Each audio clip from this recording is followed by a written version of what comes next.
अगर आप एक लिमिटेड बजट का बिजनेस जो है वो सर्च कर रहे हो E2 वीजास के लिए, यानी लिमिटेड बजट से क्या मुराद है कि आपका एक फिक्स बजट है, लेट्स से 100,000, 150,000 और 200,000, whatever the amount would be, then and you are considering कि अगर आप कोई रिटेल बिजनेस पर्टिकुलरली स्टार्ट करते हो, तो this video is going to be a very helpful piece of information for you, and I promise that because this is similar to a real based scenario. So of course for the privacy reasons मैं उसकी जो बहुत सारी basics जो है वो modify करके आपके साथ इंफॉर्मेशन शेयर करूंगा, but the core essence of the whole agenda would remain same.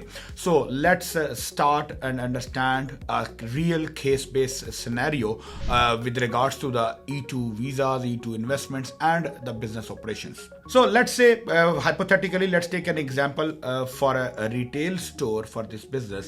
हम किसी भी रिटेल स्टोर की एग्जांपल ले सकते हैं, चाहे वो कोई ग्रोसरी है, आपका फेवरेट गैस स्टेशन है, कोई रेस्टोरेंट है या कोई मोबाइल शॉप है. तो for an ease of understanding we take an example of a mobile shop. सही है, ताकि जो है वो हम इस एग्जांपल को, इस केस स्टडी को कंटिन्यू कर सकें. So let's say you find a business for $150,000 listing available in the market, ready to sell, और या फिर आप कोई नया भी स्टार्ट कर सकते हो. $150,000 की उसकी जो है वो इनिशियल कैपिटल रिक्वायरमेंट है.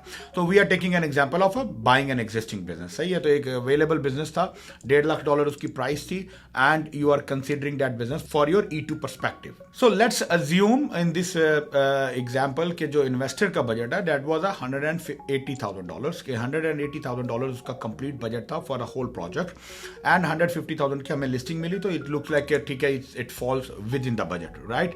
So let's understand and see how the transaction can actually look down the line. So whenever it comes to the existing businesses, so of course one of the natural जो advantages हैं buying an existing business के, वो ये होता है कि आपके पास एक established operations होता है, आपके पास एक running customers base होती है, एक regular revenue and income streams होती हैं, आपके पास जो है उसका पूरा background और records और data जो है वो available होता है कि business की क्या परफॉर्मेंस है, कितने प्रॉफिट में है, कितने लॉस में, एक्सपेंसेस कितने हैं, लीज क्या है. तो आपके पास ये सारी इंफॉर्मेशन जो है वो you are not simply guessing it, you have all those information available for you. So the investor budget is 180,000, business listing is 150,000, और इन्वेस्टर जो है वो खुद उस बिजनेस पे बैठ के काम करना चाहता है, उसको ऑपरेट करना चाह रहा है. That's what his plan is, और he has all of the financial data and information available. The annual revenue of the business is let's say $420,000 business का रेवेन्यू है, जिसमें से जो नेट प्रॉफिट है that is $55,000 as a net profit, और एक employ है उस बिजनेस में. मोबाइल शॉप है तो it's just easy to manage. एक एम्प्लॉय है जो उसमें बिजनेस में काम करता है. It's in a nice neighbourhood, अच्छा प्लाजा है, सब कुछ अच्छा है, और इसके साथ साथ जो लीज है वो लीज भी ट्रांसफरेबल है, और 3 साल उस लीज के लेट से अभी बाकी हैं. ठीक है, तो that means it's still a positive sign. So on a prima facie value के it looks a very good deal. 1.5 lakh में बिजनेस मिल रहा है, 55,000 का प्रॉफिट दे रहा है, एक एम्प्लॉय काम कर रहा है, एवरीथिंग वर्किंग गुड. यानी आप अगर उसके रिटर्न ऑन इन्वेस्टमेंट्स भी देखते हैं तो you are talking about 3 times में, यानी 3 years में आपका जो है वो रिटर्न ऑन इन्वेस्टमेंट भी आपका मिल जाता है. तो it looks very attractive. But let's dissect deep के एक्चुअल सिनेरियोज में how would this business perform. So at the initial stage आपका बजट 1,80,000 था, 1.5 लाख में आपको बिजनेस मिल रहा है. So let's say we close the business at 150 itself, right? तो आपके पास बाकी कितना कैपिटल बचा? $30,000. $30,000 आपके पास टोटल ऑपरेटिंग कैपिटल है जो आपके पास बाकी बचा. तो क्या ये एक रीजनेबल अमाउंट ऑफ कैपिटल है? सबसे पहला सवाल तो ये है कि आपने बिजनेस तो टेक ओवर कर लिया, बट उसके बाद आपने उसको ऑपरेशंस कंटिन्यू करने के लिए क्या $30,000, whether it's a profitable business, क्या is that sufficient? So the first and the foremost answer would be it is a very skeptical, it's a very lower amount of operating capital until and unless we justify कि why you do not need more than this amount, कि business में इतना stability है कि वो day 1 से अपने operations जो है वो manage करता आ रहा है, और इस वजह से आपको इससे ज़्यादा का operating capital नहीं चाहिए. operating capital क्यों चाहिए होता है? क्योंकि अगर आपने कोई भी business take over किया, जैसे आपने आज take over, यही deal आप 150 में take over करते हो, तो सबसे पहले आपने business के sign boards बदलने हैं, आपने उसकी marketing branding change करनी है, आपने हो सकता है उसमें कुछ मेंटेनेंस का काम करना हो वो करना होगा, कुछ ट्रेनिंग्स करनी होंगी, कुछ आपने इन्वेंटरी रीस्टॉक करनी होगी, तो इन सारी चीज़ों के लिए भी आपको कैपिटल चाहिए। और इसके साथ साथ पहले महीने दूसरे महीने में जब आप टेक ओवर करोगे या even during your visa process, तो जो आपका क्योंकि बिजनेस ऑपरेटिंग है, रिटेल है, तो उसकी जो रेंट है, उसके बिल्स हैं, उसकी सैलरीज हैं, वो सब कंटिन्यू कर रहे हैं। तो even the business was profitable eight the end of the year, but हो सकता है कि ये टाइम ऐसा चल रहा है which is an off season for the business, right. तो ये 4 महीने में बिजनेस डाउन होता है और बाकी 8 महीने में बिजनेस अच्छा परफॉर्म करता है। तो इस 4 महीने के जो एक्सपेंसेस हैं वो आपकी जेब में पड़े होने चाहिए, जो कि $30,000 would not be sufficient for this. So that's a first red flag in the beginning. Of course it's not a clear red line to draw and close the chapter, because there might be a scenario jahan pe 30,000 is enough because the business is generating sufficient cash flow. अच्छा, next जो है वो बड़ी important चीज है। दो क्या आपने देख लिया कि यार 4,20,000 $4.5 लाख का रेवेन्यू आ रहा है बिजनेस में, 55,000 का नेट प्रॉफिट आ रहा है after paying all the expenses, तो बड़ा अच्छा लग रहा है। But from the E2 perspective, क्या ये एक स्ट्रॉन्ग बिजनेस है? So the answer will be very clear that it's a big no, because retail business में जो सबसे बड़ी लिमिटेशन है वो आपकी जियोग्राफिकल लिमिटेशंस है, आपकी इनकम कैपेसिटी है, इनकम पोटेंशियल है। यानी अगर कोई बिजनेस प्रॉफिटेबिलिटी पे चल रहा है तो वो अपने अज्यूम के वो अपने पीक पोटेंशियल पे है। यानी अगर वो $55,000 कमा रहा है प्रॉफिट्स में 4.5 लाख के रेवेन्यू पे, तो दैट मीन्स कि दैट इज हिज कैपेसिटी। आप इसमें 10, 15, 20% प्लस एंड माइनस कर सकते हो based on your good management, your efficient, your operations और व्हाटएवर, लेकिन इससे ज्यादा डिफरेंस नहीं आता। तो मतलब ये हुआ कि एक employ, you have not created a new employment, और उस एक एम्प्लॉय के साथ आप जो है वो उसकी सैलरी पे करने के बाद $55,000 कमा रहे हो, तो इसमें से आप 60-70 तक तो लेके जा सकते हो, बट इसको 2 लाख में नहीं लेके जा सकते।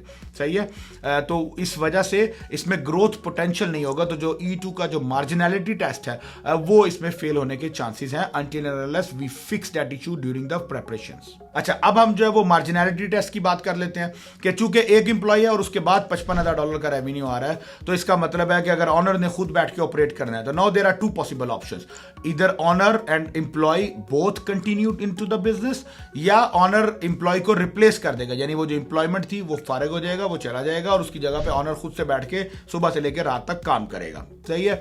तो दोनों सिनेरियोज जो है वो इट्स वेरी हार्ड, बिकॉज अगर ऑनर खुद बैठेगा तो उसकी इनकम जो बिजनेस पे ऐड होगी, जो सैलरीज ऑनर विड्रॉ करेगा, वो उसके बाद वो 55,000 का जो प्रॉफिट है that will be reduce, right. कि अगर उसने $3,000-4,000 भी ऑनर ने सैलरी विड्रॉ की, तो you are talking about net loss at the end of the year, अगर बिजनेस की परफॉर्मेंस सेम रहती है।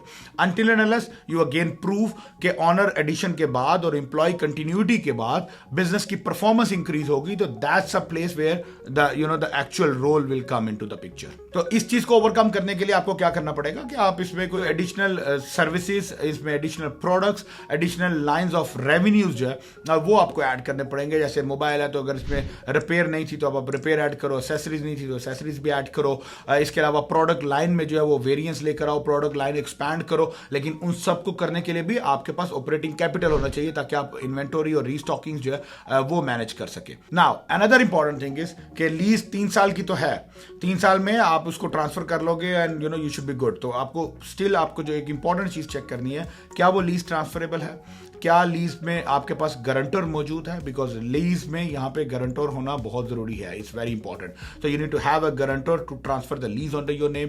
और उसके बाद रिन्यूअल ऑप्शंस क्या है कि अगर आपने उस बिजनेस को उस लोकेशन पे बैठ के आपने पिकअप कर लिया और आपने 55,000 के प्रॉफिट से उसको लेट्स से 80,000 के प्रॉफिट पे ले गए हो या 1 लाख के प्रॉफिट पे ले गए हो with all the modifications in the business, तो क्या आपकी लीज वहां पे रिन्यू होती रहेगी, आपके पास ऑप्शन है या नहीं है। तो that is a very important factor which you need to consider when it comes to the lease transfer. Even के 3 साल की लीज मौजूद है, but you need to make sure कि आपके पास नेक्स्ट 5 ईयर्स और 10 ईयर्स की लीज रिन्यू करने का ऑप्शन जो है वो भी उसमें मौजूद होने चाहिए। Also when we are talking about the lease, तो यू नीड टू अंडरस्टैंड के लीज अमाउंट कितनी है। तो लेट्स से किसी भी एक अच्छे रीजनेबल, मैं अपने वर्जीनिया की अगर बात करूं तो एक रीजनेबल जो प्लेस है, लोकेशन है, उसके एक स्मॉल स्केल का जो स्टोर है, उसकी एवरेज लीज $5,000, $6,000, $4,000 मिनिमम रहती है। तो हम अज्यूम करते हैं कि इस बिजनेस बिजनेस की $5,000 की लीज थी। $5,000 की लीज का मतलब है कि $60,000 per year. Now that's a very serious commitment कि जब आप जो है वो $60,000 की कमिटमेंट लीज की कर रहे हो एंड आपकी जो नेट प्रॉफिटेबिलिटी है वो सिर्फ $55,000 ही है, राइट। तो अगर थोड़ी सी भी मार्केट फ्लक्चुएट की तो आपका आज का profitable business can become not profitable tomorrow, right. कि नेक्स्ट ईयर में हो सकता है कि अगर, क्योंकि नई मैनेजमेंट के साथ बिजनेस की performance of course plus and minus दोनों की पॉसिबिलिटीज है, तो लेकिन उसका मार्जिन स्टेक जो है वो इतना थोड़ा है कि उसमें it may turn into a loss making business rather than a profitable business. अच्छा, अब इन सब को अगर आपने ओवरकम करना है तो इसके साथ आपने एक और चीज जो बड़ी इंपॉर्टेंट इवैल्यूएट करनी है, वो ये है कि आपके इसमें की एडिड फीचर जो है वो क्या क्या हो सकते हैं। यानी आप क्या क्या मजीद उस बिजनेस पे, उस स्टोर पे मॉडिफिकेशंस कर सकते हो। यानी आप उसमें कोई रिपेयर एंड मेंटेनेंस कर सकते हो, आप उस पर एसेसरीज कर सकते हो, यूज्ड मोबाइल की जो परचेजिंग एंड सेलिंग है वो कर सकते हो,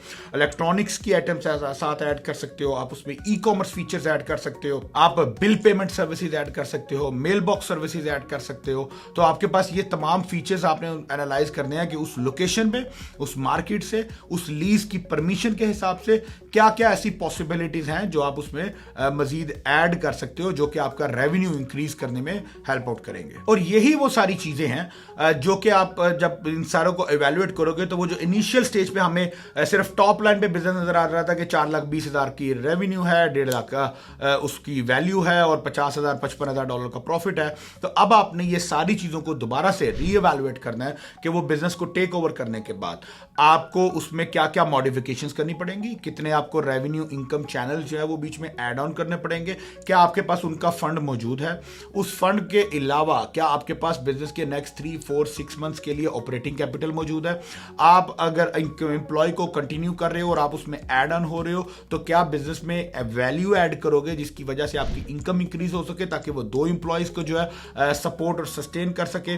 या आप एक एम्प्लॉय को पार्ट टाइम कर सकते हो, फुल टाइम से उसको हाफ डे पे ले आओ और आप खुद साथ ज्वाइन कर लो और initially and gradually you can still keep him change it to a full time employees again.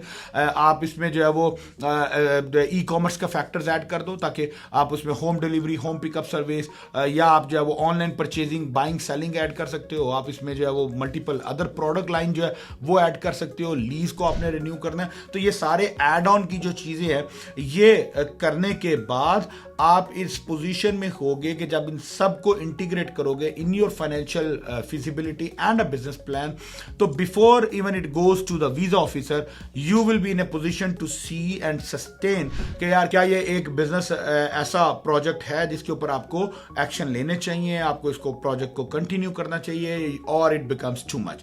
So just by having looking at the profits of the business is not sufficient, you need to see all of these factors. और ये सारे factors ऐसे हैं जिसकी वजह से जो मैंने आपको स्टार्ट में बताया कि this is based on the real case scenario.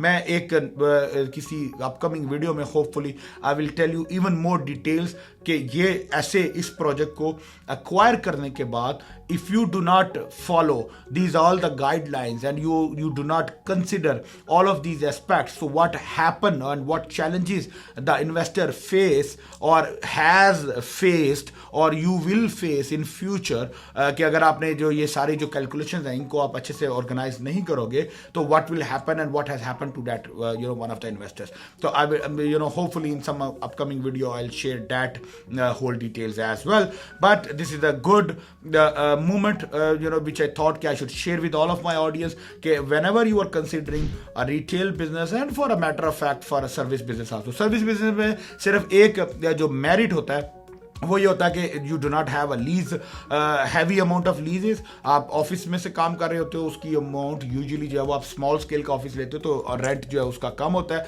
आपकी लाइबिलिटी रिस्पॉन्सिबिलिटी जो है वो कम होती है। और इसी तरह आपकी बहुत ज़्यादा एक्सपेंसिव इन्वेंटरी और स्टॉक्स और इन चीज़ों पर पैसे नहीं लग रहे होते, तो you can still manage the cash flow. But किसी भी रिटेल में जाओगे तो this is the level of cash flow and commitments which you are signing for. So make sure कि आप सिर्फ वीज़ा पर्पज़ के लिए इसको साइन नहीं कर रहे, you are doing it, because once you get the visa, there is no backing out. You cannot get exit from this business so easily or so peacefully, right? Then it's a commitment which you need to honor for the rest of the tenure which you have signed the lease and the commitments for. So make sure that you follow all these guidelines, and keep looking for the upcoming video where यहाँ पे मैं इस investor के post landing जो है वो what challenges we faced, and how did he handle and tackle it. So stay tuned, and thank you so much. Assalamu alaikum.